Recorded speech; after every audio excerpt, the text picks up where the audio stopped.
Welcome back, ladies and gentlemen. Welcome back. On this Christmas Day 2025, the United States has launched a series of lethal military strikes against ISIS targets in northwest Nigeria. We're bringing to you a breaking news special. Good evening. Tonight, SharpEdge News TV is coming to you with a breaking news special. The geopolitical landscape of Nigeria has shifted forever. At the direct order of President Donald Trump, the United States has officially launched military strikes inside Nigeria.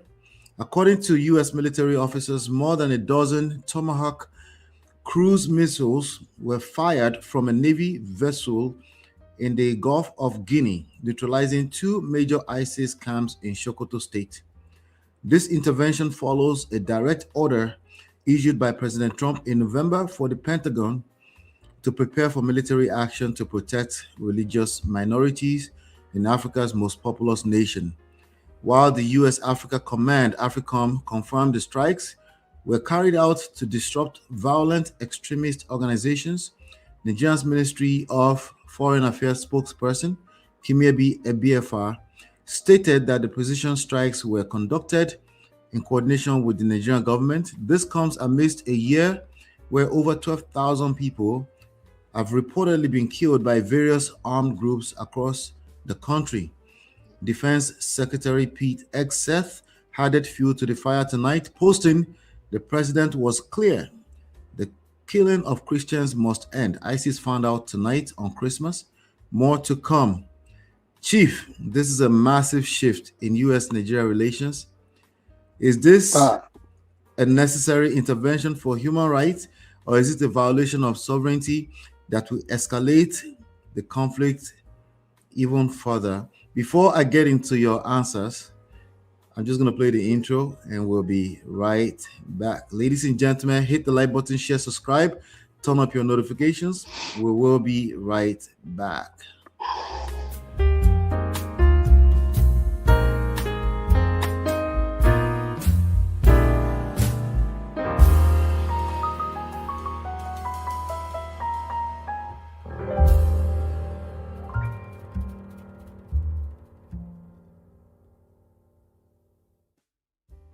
All right. Without further ado, we have the Chief Oladimeji Abitogun. Did you grasp my questions, or you want me to read them again? Yes, I did. I thought you were going to bring in some video clips to illustrate the intro, but notwithstanding, let me say that this is coming as a kind of humanitarian gesture, not just in support of the Christian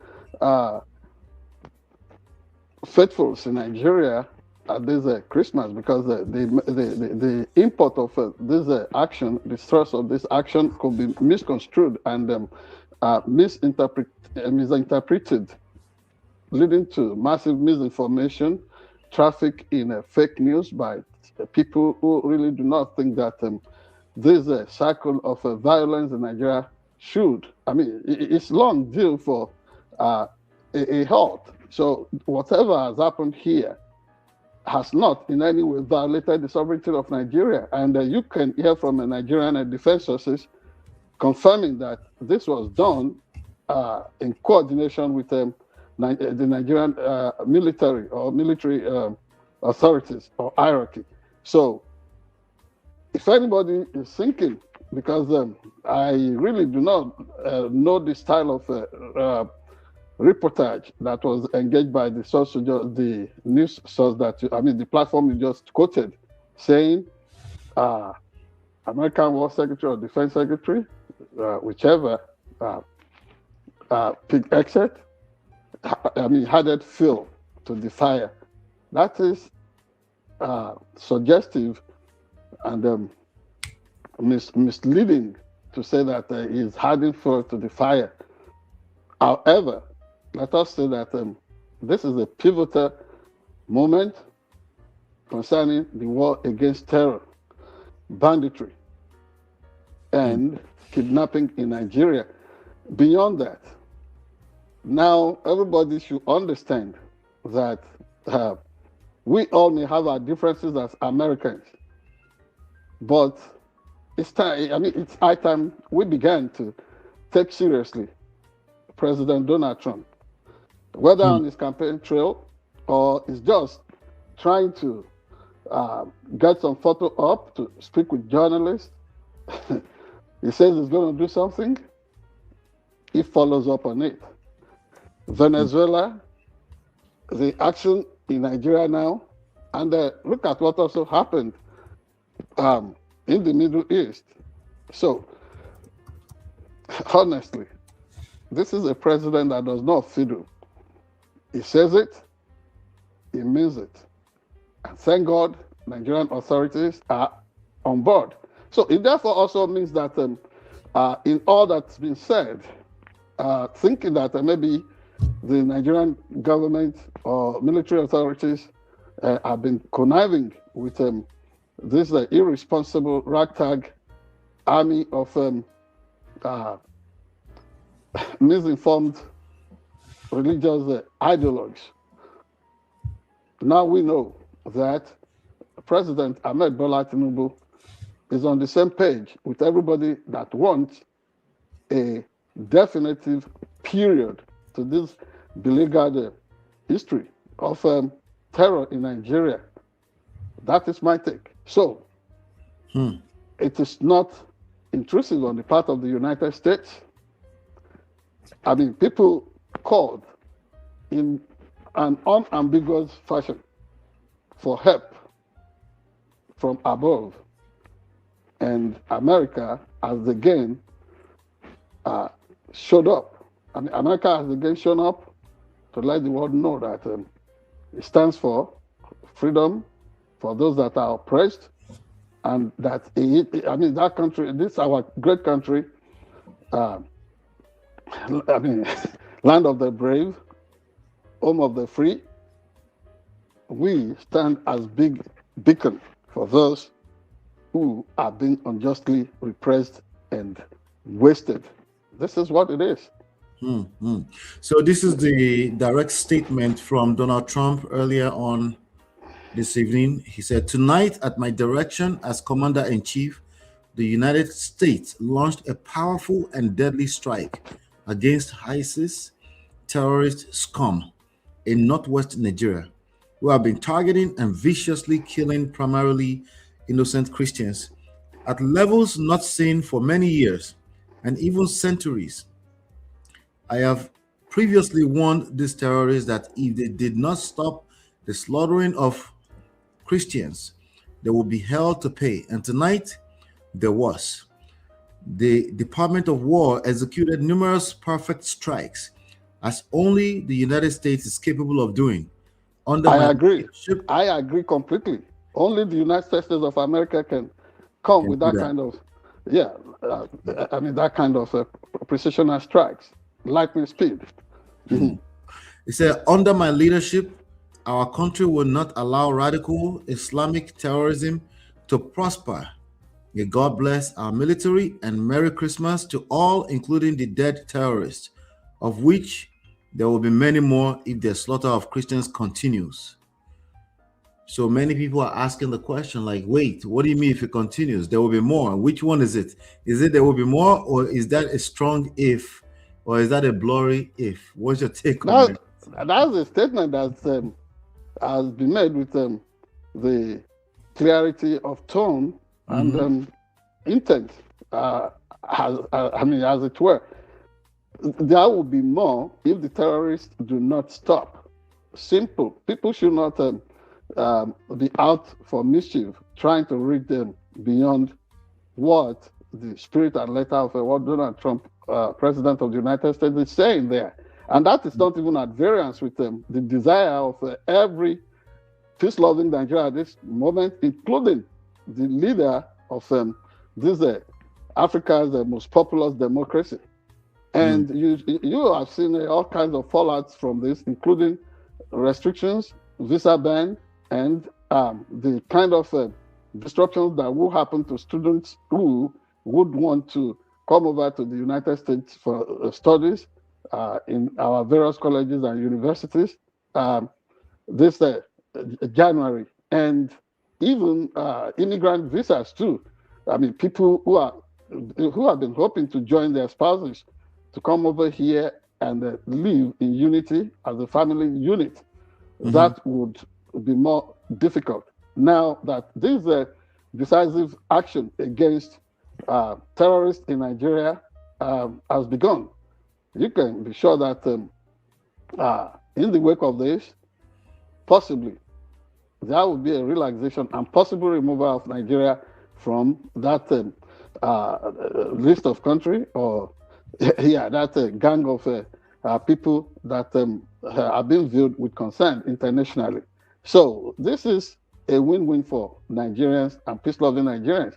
You know, those that can panic at this moment are the crisis merchants, the people Mhm. that have always acted as apologists for all kinds of killings. And I hope somebody like, you know, the well-known, what's it called, banditry and the terrorist or terrorism apologist, Sheikh Gumi, would, I mean, think twice. Now, I was told he was in the military. It does not matter. Now he will know that the big boy Hmm. is in town, the United States of America. And let me tell you, beyond this reckless and misguided talk of, oh, America is there to take oil or that. No, there are more entrenched core values for human existence that America stands for. And I mean, the military brigands in places like Niger and all those so-called Sahel coalition should now, you would see them that there will be something about them. They can stand tough, but they all have got a feet of clay. They cannot really stand the onslaught of the United States of America. Once the United States military command or African military command has a foothold, and everybody has been suspecting, you know, without betraying details of these military operations, everybody's been suspecting that American, what's it called? American military apparatus must have arrived in Nigeria few weeks earlier than now. Now that we know that this war vessels are off the coast of Nigeria by way of Gulf of Guinea, you know that America means business. And really, I would even want lobbies between the two countries to intensify efforts. If America is going to put a military command in Nigeria to make sure that the gains of this quick action, this all and shock action, military action, that the gains are not rolled back. If America must establish a military base in Nigeria, is a win-win for that country, you know, in terms of intelligence, in terms of human, what's it called, a kind of synergy and further understanding between American and Nigerian citizens. And then for those of us who are Nigerian Americans, it's an opportunity to save our motherland. It's an opportunity for us to speak up. I mean, I remember those days that I could travel everywhere in Nigeria as a young journalist, as somebody who was curious about knowing people and having an understanding of people. All that within 2 decades got rolled back because of misguided anger on the part of some people, and ill-digested religious and political ideologies, and going to the wrong places for inspiration on what? And then disruptions everywhere, and then we became our own enemy. So this, I mean, is something that signals a new dawn in Nigerian-American bilateral relations, and even in a multilateral way too. This would signal to the world that Nigeria is not a place where any Tom, Dick, and Harry and irresponsible, bloodthirsty idiots can just perch and make life uncomfortable for innocent and law-abiding citizens. So many people would say, whenever United States starts something like this, that it's either it never ends or it never ends well. What do you say to those people? It's all lies. It's all lies. America had given military interventions in several places, and those what's it called? Those countries, those climes have had a change for the better. And what is even more, everybody talks of the stability and prosperity in places like Saudi Arabia. Do they know that America is the bastion? America is the backbone for whatever is happening in places like Saudi Arabia and Dubai today. So people should stop all this scaremongering and making everybody to feel like, oh, America should be dreaded. Part of the evil Islamic propaganda that's been spread over, toxic feelings that has been, sent out over many years that, oh, America is the great devil, America is the Babylon. Stupid stuff. And I even know of parents at some point that would say, oh, we can't allow our children to travel to the United States because of chips being being put on human body, the mark of 666. Such esoteric jargons that the people copy from some ancient religious writings that may not even have a clear interpretation in terms of our present existential ethos. So when people say all these kind of things, America gets there, it never ends. Who says? It ended in Vietnam. How about Japan? In Germany? These countries that I'm mentioning, they got more prosperous. So if this is going to be that nudge that this snoring and probably what's it called? Not too attentive, a giant of Africa. This is the nudge that gets us on the move again, on the go again, to understand our place concerning the destiny of the average black person on the face of the earth. So be it. It's a nudge. And I do not think that, yes, I disagree with Mr. Donald Trump on several issues, but on this, I think we are on the same page. Nigeria has got to secure peace. And that peace is not going to be by way of appeasement or at any cost. All those paying off terrorists, empowering them to have more funds in order to continue to visit more terror on Nigeria, on Nigerians. I think this is one good moment. And mark you, Nigeria has articulated that argument enough that the killing in Nigeria is not targeted at Christians alone. For example, Christmas Eve, 24th, there was an attack on a mosque in Borno State. A suicide bomber, a suicide killer was at a mosque in Borno State. And when that device went off, inside a mosque, 5 Muslim faithfuls were killed. So, yes, but by and large, all things considered, Christians get the longer end of the stick when it comes to losses, human losses. But we cannot also downplay the seriousness of or the tragedy of losing Christian and Muslim compatriots as well. All of us are under siege in Nigeria. That is just the plain truth. Yes, you can carry on. I want to go ahead and read the statement from the Ministry of Foreign Affairs, Abuja. Right. The press release. It says Nigeria United States Security Cooperation and intelligence collaboration hits at terrorist targets in Nigeria. The Ministry of Foreign Affairs of the Federal Republic of Nigeria confirms that Nigerian authorities remain engaged in structured security cooperation with international partners, including the United States of America, in addressing the persistent threat of terrorism and violent extremism. This has led to precision hits on terrorist targets in Nigeria by airstrikes in the northwest.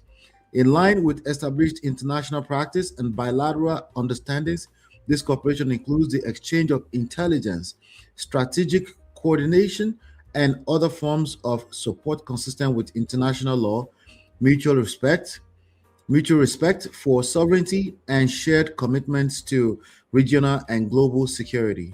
Nigeria reiterates that all counterterrorism efforts are guided by the primacy of protecting civilian lives, safeguarding Nigerian unity, and upholding the rights and dignity of all citizens, irrespective of faith or ethnicity.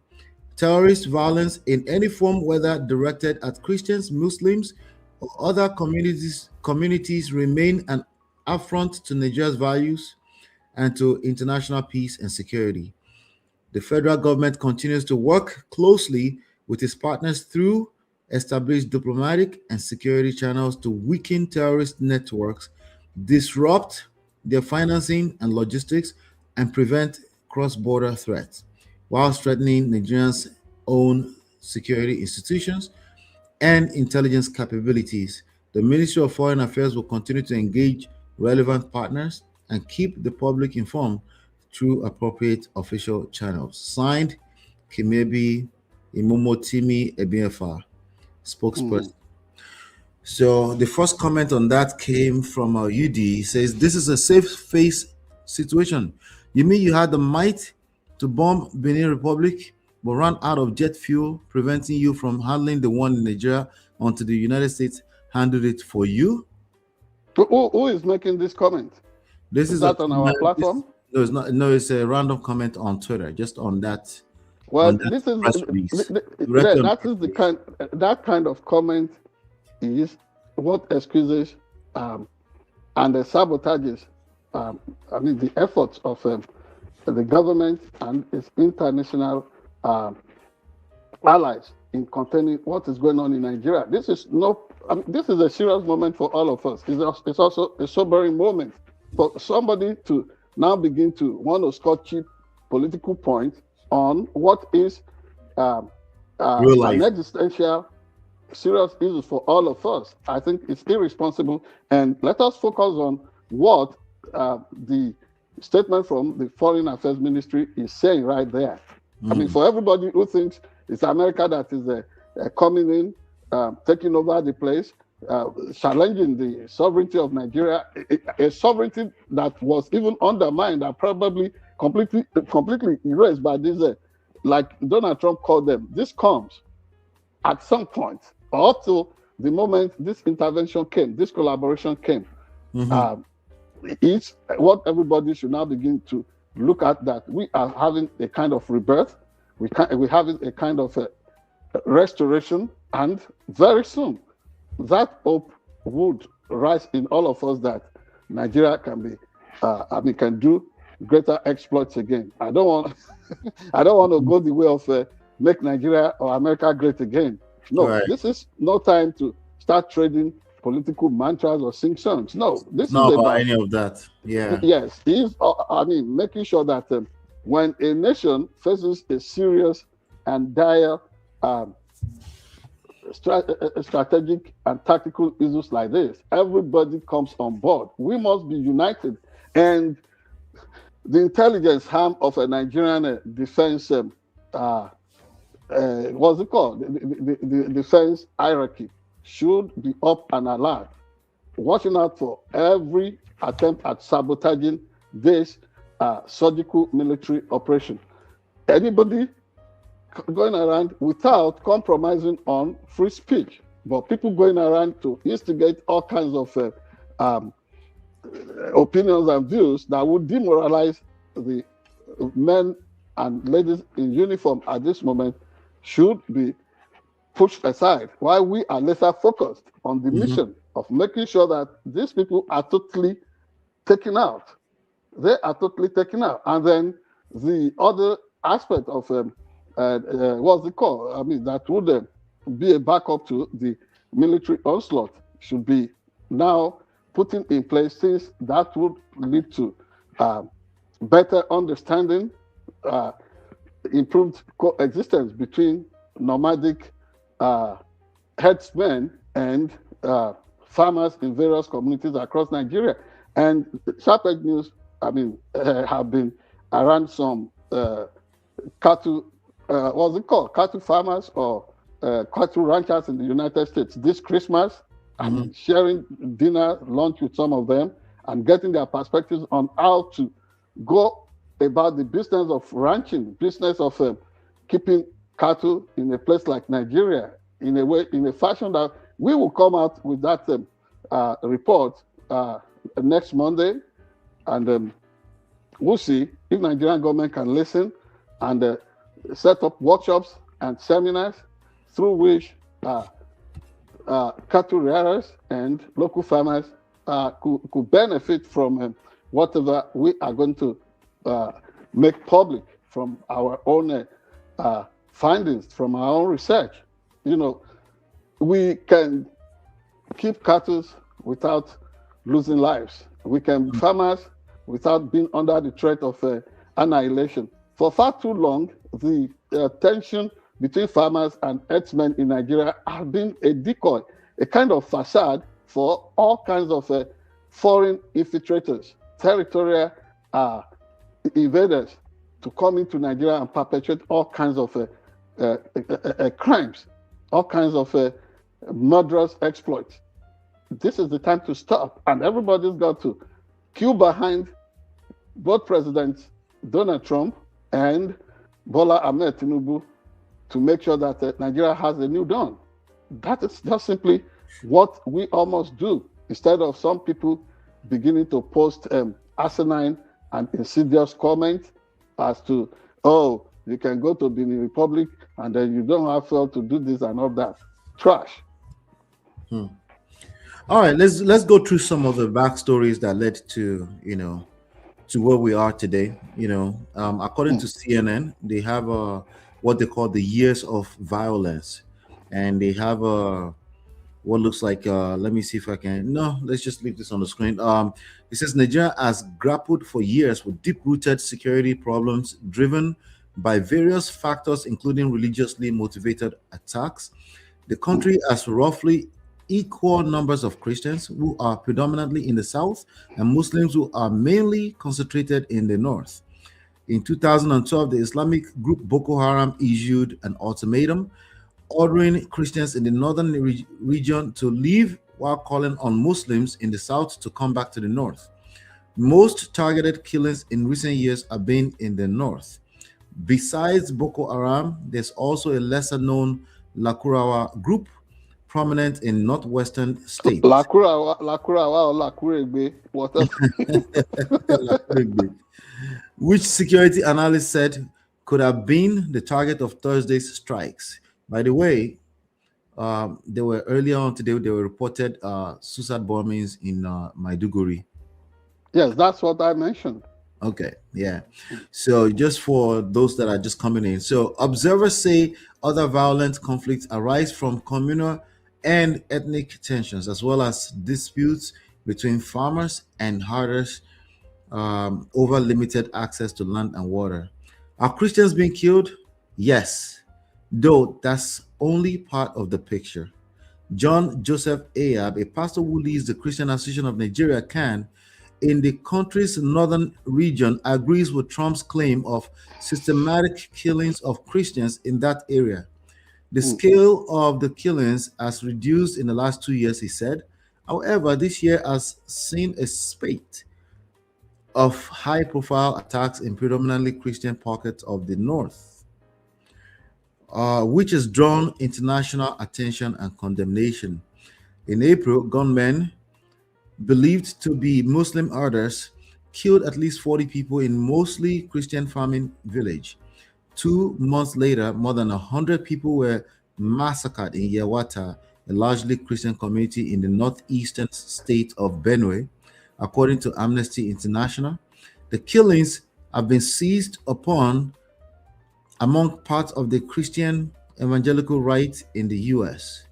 In August, Senator Ted Cruz of Texas introduced a bill calling for sanctions against Nigeria for purported violation of religious freedom. What about Muslim victims?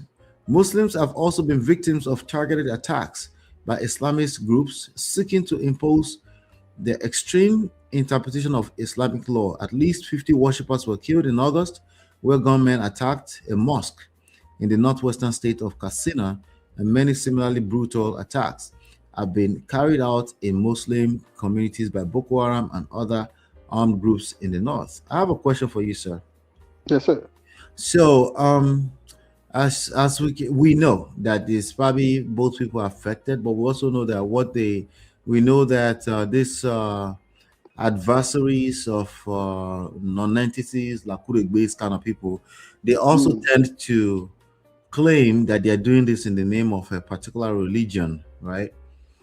So that creates a very dicey situation when it comes to intelligence, when it comes to so when it comes to the general narrative, and also when it comes to the public relations, if you will, right?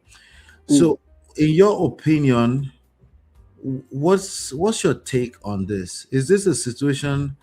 How do people of good citizens manage this? Because it can be difficult to not look at this as an issue of an attack against Christians, depending on who we're talking to, of course. How do you advise that a regular person handle that part of it? Well, thank you very much.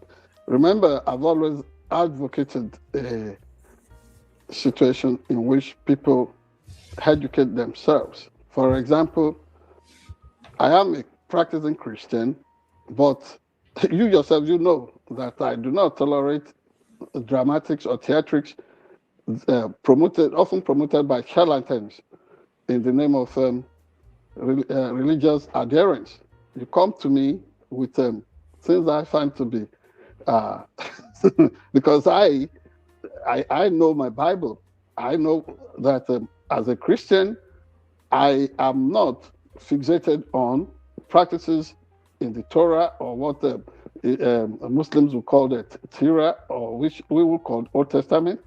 I'm not fixated on the dark age battles and bloodletting and all kinds of stuff.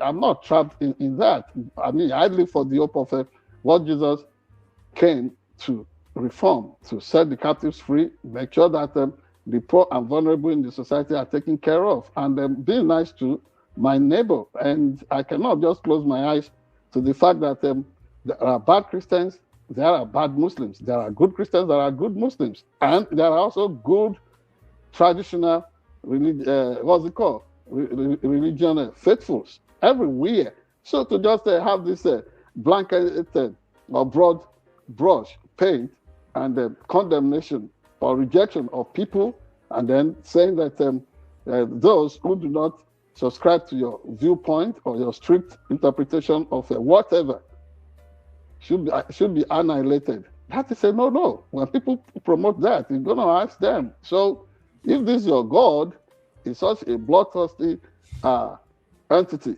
that mandates you to wipe off people who do not look at things from your own prism, then that's your God. It's no real God. That is your inner satanic instinct pushing you to go after people who disagree with you. And it is really bad, if not completely absurd, for somebody to want to disagree with you without being disagreeable. So it is either your viewpoint or no other viewpoint. Man, you got to jump out of this world and find another planet where you can do that kind of nonsense. But if you must flow with everybody. I mean, have you heard of the way God gives liberally to everybody? For example, Jesus was quoting of the exploits of, in the days of Elijah.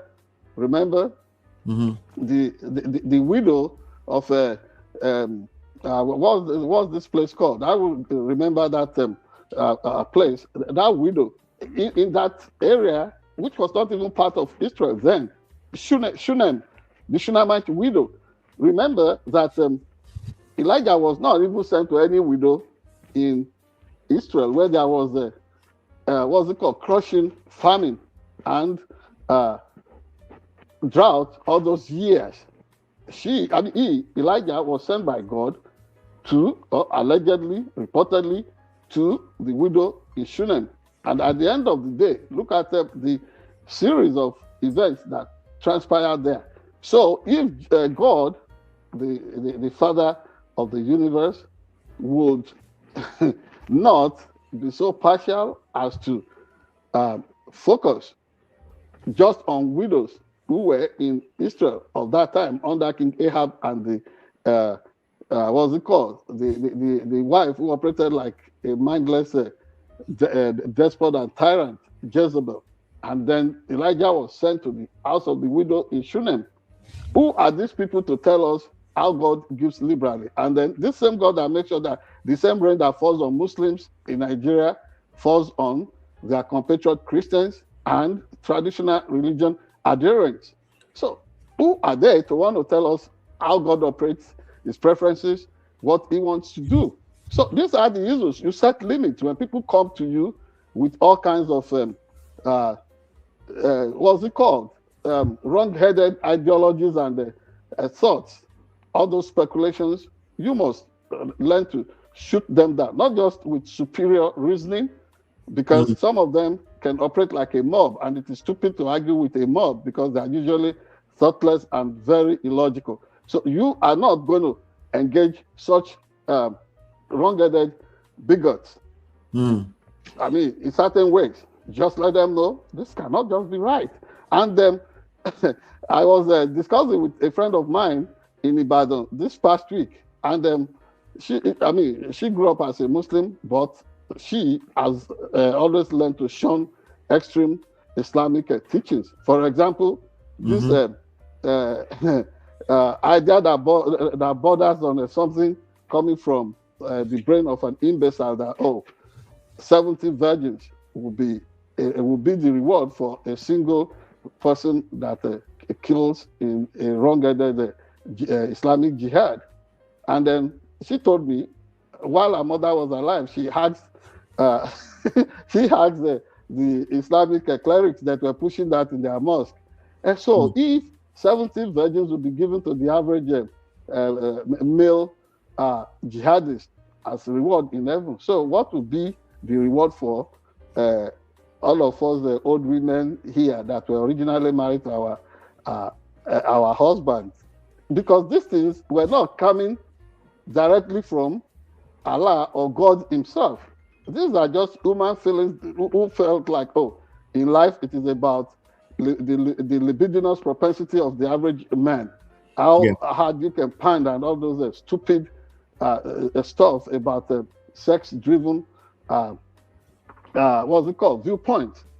And then she told me those Islamic clerics were like, you people will still be the iyales, that is the senior wives in heaven, and those virgins will just be there. And I'm like, well, this same God that we know to be an impartial God, a fair-minded God, if a woman decides to be a suicide bomber, supposedly, but it is false that there will be 70 virgins, because in their own twisted mind, heaven is a place of sexual orgy, all kinds of things that will be done by, the reprobates of this world, the rich of this world, the people who just do not think of anything other than amoral affairs. They think that is the standard that would obtain in heaven. So the logical thing to expect is that, for the average woman who dies as a suicide bomber or jihadist, there should be 70 yet to be defiled, virgin males to be ascribed to them, because this God is God of justice. Whatever comes to a man goes to to a woman as well. But that is not their argument here, because they know these things were not coming as a way of revealed knowledge. And then if you say you have revealed knowledge, that is only personal to you. It is subjective. Whatever cannot... Absolutely subjective. Yes. If something is... if you are telling me, Allah, that this is revealed to you by God, for me to believe it, you and I must sit down and it will be revealed to us simultaneously. Yeah. But for you to come with your own stuff, God said this, God said that, I'll just look at you and I will smile, because really I'm trying to be Because obviously that's cynical. your story. That's your story. I mean, that's all you, That is your story. It all is in your your head. truth, and your truth may not even be universal. So yeah, some people they have all this ringo thing in their brain, and they think it's God that is talking to them. So Yes. this is where we must begin to draw the line. That you see, the things people push around, the traffic around, it's just an excuse to subjugate others and keep them in servitude. Very unfortunate, but that is the nature of this world. You let it slip by, people will enslave you, and they do not just do it with physical chains and all forms of stuff. They will also do that by pushing all kinds of speculations and twisted arguments. Making Let me sure read. that your mind is subjugated and destroyed. Let me read it back and forth to you. So Right. one of the guys who are, who post stuff online. Twitter is the only thing that's carrying this right now. So everybody is still asleep. All the journalists in Nigeria are still asleep, I guess. So this guy said, white supremacists and racist Trump does not give a F about random black Nigerian Christians. This is all a ruse towards something more sinister. So the person now replied and said, you can go and join the terrorists to fight back. And then he replied to that person back and said, Mumu, Mumu, hope you have moved the entire family from the continent. And then the other person answered, a brainless terrorist. And then somebody said, this sounds like a wild headline, but if it's true, it's a serious escalation of U.S. military involvement in Africa. What's your take on that one, sir? Well, the truth of the matter is that I do not know where these people, you see, people do not go the extra mile to educate themselves. And in an age where you do not even need to behave like some of our, to spend much energy like some of our forebears who had to get scholarships, had to get their parents to put their farm plantation up for loans and what have you, to send people abroad to recite things in what's it called? World-class libraries. Right on the top, on your device, on your palm device, right there, your cell phone. Just get yourself good data. You can research all this. So these are people always pushing these funny arguments that white supremacists, white racists, and these. And yes, there are such bigots in America and Europe and everywhere, including inside Nigeria itself. For example, haven't you seen some ministers the way they talk down on average citizens as if they are nobody? Have you not seen somebody who was an ex-minister in Nigeria challenging the temerity of a journalist to talk to him because the journalist was asking a harmless question? Have you not seen a serving minister in this administration challenging a journalist on national television, supposedly asking that accomplished journalist who the journalist thought he was, and all kinds of stuff. So there are people within Nigeria too who just want to see themselves be full of themselves, be megalomaniac, and do stuff. Not just white racist, and I'm not a defender of any racist or any bigot. It's just not relevant right now. It's just not relevant. Yeah. That's right. So what we're saying here is that if these people educate themselves, if they research, they will know that worse, practices, wicked situations are visited on blacks by people in the Middle East, whether Arab or elsewhere there, against black people of black descent than you find in the West. The West is always improving itself. It's faced up to the evil of slavery, it's faced up to the evil of colonialism, but in the Arab world, they are unyielding, they are not changing, their standard remains same. They are ready to refer to their fellow human being who, just by color pigmentation, was born black, and they just amplify such a person with the tag and the name the identity of Abid.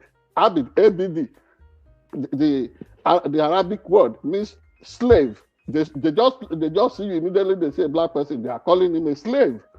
How about that kind of mindset? So this person who is coming with this what's it called, flawed position that the United States is coming from the angle of imperialism, the sinister angle of being a white racist, needs to educate himself. So what do you describe those people who are stealing millions of dollars or millions of naira that should have taken care of millions of Nigerian citizens, personally taking over that and sentencing people into extreme penury and destitution? What do you call them? What do you call them? Right amongst your own people. What do you call people who are eager to rehabilitate disgraced politicians, disgraced leaders around Nigeria, who would steal resources meant for the generality of people to give quality education, health care, all kinds of social amenities to the average person, care for the old, care for the vulnerable like disabled people like me and others around the country there? What do you call them? Isn't that, some kind of, what's it called? Black or superpower hegemony right in Nigeria there? So to begin to pin everything on Europe, on America, or elsewhere is irresponsible. And it looks to me like a dereliction of reasoning. Instead of thinking straight, people just want to. I guess it's important. I guess it's important that we address some of this because a lot of people are thinking that way. So it's important that we address. I'm going to throw these two questions at you, right? Thank you. Somebody says, so Nigeria has joined the League of Yemen, Syria, Lebanon, where the U.S. drop bombs at their pleasure. How do they get this? That is not true. America is not dropping bombs. So you're saying that sounds like somebody who is just throwing tantrums. They throw their air in the air. Yes, and like a child, like 2-year-old. Yes, and if you really investigate these individuals, there will be people that have been benefiting from the chaos and anarchy all over the place. This person, if you investigate him closely, may even be a terrorism financier, because I told you when that coup happened in Niger and everybody was saying, "Oh, America should not come and create any base in Nigeria." I said, we need American military base in Nigeria. The moment America boots and the machinery is on the ground in Nigeria, distance is over for all these what you call them, war merchants, war mongers, and crisis beneficiaries. So to be fair, the of America is sending them into insolvency, is sending them out of town, is sending them out of business, and they need to begin to sit up. It looks like it is over for them now. Are you saying that there are no regular Nigerian citizens who really think that way outside of the financiers? Well, if there are, it's because they are misinformed, and this is where the National Orientation Agency in Nigeria must step up. This is where the United States Information Service, if it still exists anywhere, and the State Department must up its game by making sure that straight thoughts, logical thoughts, critical thoughts are pushed out to counter all this kind of reactive and reactionary reasoning. And this is where the media must also come in. You know, the media in Nigeria now is under trial itself, because everybody thinks, oh, that takes me to my next question. Don't steal that from me. So this is maybe you can speak for your junior colleagues. Somebody is asking, am my senior colleagues as well? Your people. You know, somebody is saying, where's the media to cover this clan? And is this just another scandal to gaslight weak Nigerians?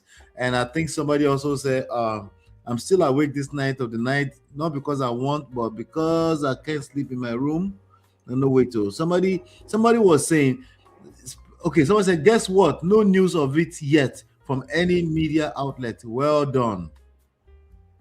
So the Nigerian journalists, where are they? They just go. They still go to sleep in 2025. Well, the truth of the matter is that the cycle of being a professional journalist can be really hectic. It can be um, uh, tasking, and it can also drive anybody crazy. But in an environment where people are paid poorly, in an environment where the necessary equipment are not even readily available to carry out the task. And then you look at the potential, what's it called, hazard of being on the job. Of course, you remember the circumstance of my exiting Nigeria in 2002. I was virtually left for dead. And a lot of people actually felt I got killed. Um, yeah, in the line of duty. So what I'm saying is that as somebody that bears an eternal scar on my body as a journalist, somebody who went through thick and thin, practicing in that country, I can, do I understand the limitations to how effective our journalists can be? Sure. But of course, you find some journalists too, even when you go the extra mile to provide the information, people are so numb, they are not ready to allow for research within the system or to allow the laws to even work when journalists do their job. What do you get? People who have no business teaching journalism on the job. They will be teaching you, they will be telling you how a journalist is supposed to operate. You have seen some ministers who have acted irresponsibly in the recent past, telling journalists what they ought to be reporting or shouting them down and making, what's it called? Are you excusing them, rascality. Are you excusing them? Are you excusing them? I'm not excusing them, but I have an understanding of the hostile environment. I think that's fair. Which they have, in which they have to where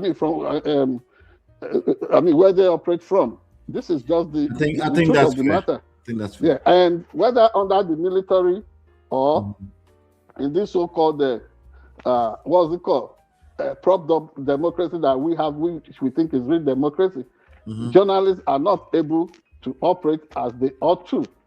But people are breaking barriers, and this is where I give it to online journalists more than traditional media, because there is this APC media goon that is always trying to sound like he knows better than every other journalist, that he is the what's it called? He speaks with magisterial finality on every subject, not knowing that journalists, a well-trained journalist, should operate from the predicate of not knowing or appearance of not knowing anything at all. Even if you know all, you have to play that game of not knowing so that you can have useful information that can guide you on how you report. But this person comes with this arrogant pride of knowing it all. Who is this person? Who is this person, sir? I don't want to. He's a respected senior colleague. I don't want to set the media house on fire. But they know. I mean, if I want to mention his name, he probably will be listening. There have been times he sent me what's it called, WhatsApp message saying fake news. I said, what is fake about our analysis? Just because we are not looking at it from. We are not looking at it from the lens of APC, the ruling party in Nigeria. I mean, you have to shut everybody down. So it's propaganda as usual. Ruben Abati is not doing enough justice to what's it called, the profession of journalism, in that person's opinion. Rufai Husseini is not doing enough. This guy sounds like the only journalist in Nigeria. But if we compare between the sacrifice of some of us, this is his own. Let me ask you about the challenges of journalism and the triumph of the profession in a place like Nigeria that is really hostile. This guy is thriving today just because the government that encourages and supports him is in power. It's okay. When they fall eventually, I want him to stand so zestful the way he's been going around. I'm going to throw. We have about 5 more minutes to round up. I'm going to throw two questions at you, so we can round up, right? So the first question is this: it's a question out of Twitter. The person says, "So we're not allowed to get green card in this country, but he can throw bombs at us. That's the first question. Isn't But that dumb? Yeah, what, let what me has green finish card now. got to do with making sure that we stop bloodletting in Nigeria? Can you see? Let Comparing me ask the between last question. Apple and Let me ask the last question. The last question is from me. How do you think the average Nigerian on the streets of Sokoto feels waking up to U.S. missiles yes. in the middle of the night between Christmas and Boxing Day? Well, those hard pounding coming from the bombs and the missiles is going to reset some brain in Sokoto. Remember that is where that innocent student of what is it? Sheikh Shagari College of Education, or what's the name of that College of Education in Sokoto, where that young student was killed for just cautioning that you cannot use a class and study platform to begin to disturb each other about religion and what have you, and then they went after her, killed her, got her incinerated. So it is good when people wake up in Sokoto this morning. I think they are going to have some brain reset to stop thinking like people living in dark or medieval age, to think as modern people. See, I just pity them.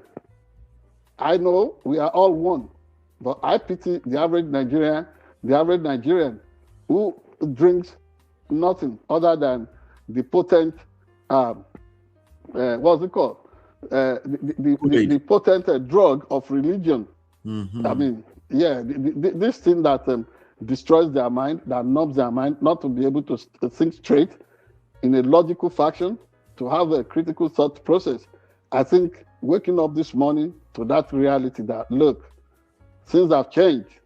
If you do not want to belong in the civilized age in which we all live, this age of enlightenment, postmodernism, well, you got something else coming for you.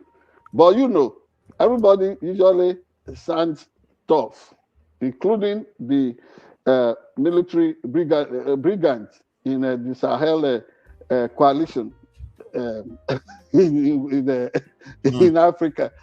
All of them, they usually sound tough.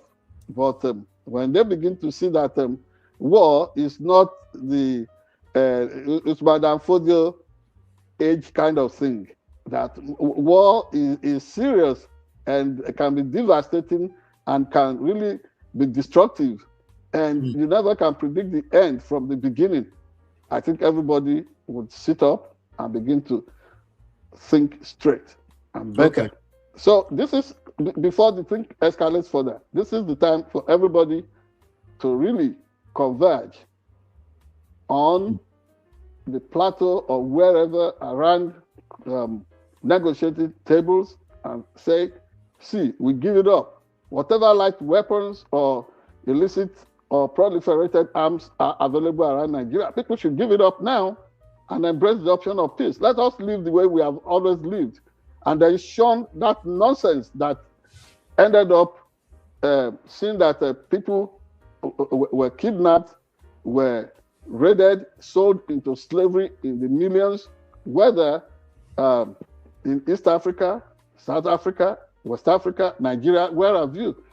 Everybody must think straight now and behave like, okay, we have moved beyond what it was on the morning the world was created. This is some modern era. This is 21st century Nigeria. Everybody should embrace good neighborliness, good, engaging each other as a good compatriots, and we should trust each other and love each other. It does not matter whether you are a Christian, Muslim, or traditional African religion adherent. All of us must see ourselves as compatriots, as citizens of the same country, and we must aspire for that happy living. Thank you. Thank you so much. So it is now exactly 7:03 a.m. in Nigeria time. I'm sure they'll be waking up to the news. As I'm talking right now, even major news networks are not carrying the news yet. So I guess many of them are probably in holiday mood. And, So and probably they are just, well, in our time in Nigeria, and I know even whenever I'm there reporting, I know people hardly sleep like that. So they're probably still just trying to find their way to they're some trying to find their vantage. way through dirty December to the office so they can Yeah, finally. even through some clumsy roads and what have you, to just have the first hand handle on what is happening, and they're making sure that they are not in harm's way. Yeah. Remember when BBC trained some of us in those days, and I know it is still a major, still a big deal for British trainers. No story is worth dying for. We must struggle to. Did you get the point I just made? I guess we need No coverage. story, no I heard story. you. Yeah, no I story heard is you. worth dying for. You must stay alive first. Yeah. Make sure you are safe and secured, but also make sure you have a first-hand verifiable report. Again, you must look beyond the talking points of authority. Go right there while you make sure that you are staying safe to get the facts to the people. And that is what helps the growth of the country and give us an egalitarian society. I'm gonna say this before I leave. Shout out to Ginona in the chat. She says US has not released any video on the attack. So what are you showing here? Radio without battery. Yeah. I don't know how to respond to that. Maybe are you sure Well, your internet can easily connect to CNN? You can easily verify sure. all the streaming. And this fellow should understand that this news broke only 6 p.m. United States time. Um, yeah, Christmas Day, 6 p.m. United States time. So even the major news networks in the United States could not pick it for the prime news. No, this Sunday evening. actually the video you probably couldn't see, sir. The video that's shown on the screen is valid, and anybody with any ounce of you do the math can verify that through CNN. Oh yes, but some people can be so mischievous. Here, Yeah. we do not traffic in fake news. We verify everything. We publish. So Yeah. yes, now I got the context. But then the Yeah. person should also realize that this news broke at 6 p.m. United States time on Christmas Day. How about I'm not in the So- mood to do shalaye to you? How about help me like and share and subscribe to this channel, because we come That's here right. all the time and we're dropping videos from time to time. Help us share the word and tell them that, just give them your honest opinion about what we're doing here. That Right. will make us happy, But we appreciate Thank you you. for being here. And this has been our special breaking news today. And we'll be paying attention to see how Nigeria is going to report this through the course of the day. We keep monitoring. Keep Yeah. monitoring. Thank you very much. Hopefully, you've been enlightened, educated. Merry Christmas. Happy New Year in advance to everybody. And happy Boxing Day. Do not go on the street throwing punches at people. Just box your gift and ship that out. Enjoy the rest of your holiday. God bless. Take care. Bye now. Bye.